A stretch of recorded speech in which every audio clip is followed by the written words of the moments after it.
বাংলাদেশ দল যাচ্ছে অস্ট্রেলিয়া সফরে। গাড়ি থেকে নামতেই মোহাম্মদ আশরাফুলকে ঘিরে উপচে পড়া ভিড় সেলফি শিকারীদের। খেলোয়াড়ি জীবন শেষ করে আশরাফুল এখন কোচিং ক্যারিয়ারে, তবে জনপ্রিয়তায় যেন এতটুকু ভাটা পড়েনি। ভক্তদের ভিড়ে রীতিমতো সংগ্রাম করেই বিমানবন্দরের ভেতরে প্রবেশ করতে হলো তাকে। এদিকে টেস্ট অধিনায়ক নাজমুল শান্তর গাড়ি হঠাৎ থমকে গেল। শুক্রবার হযরত শাহজালাল আন্তর্জাতিক বিমানবন্দরে চোখে পড়ার মতো ভিড় উপেক্ষা করতেই বিকল্প আরেকটি গেট দিয়ে প্রবেশ করে শান্তকে বহনকারী গাড়ি। বড় স্বপ্ন নিয়ে অস্ট্রেলিয়া সফরে দলকে নেতৃত্ব দেবেন শান্ত। বিমানবন্দরে মুশফিকুর রহিমকে কাছে পেয়ে ভক্তরা ঘিরে ধরেন।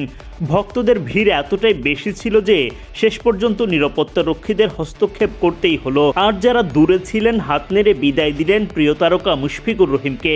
অস্ট্রেলিয়ার মাটিতে অজিদের বিপক্ষে কঠিন পরীক্ষায় পড়তে যাচ্ছে বাংলাদেশ দল।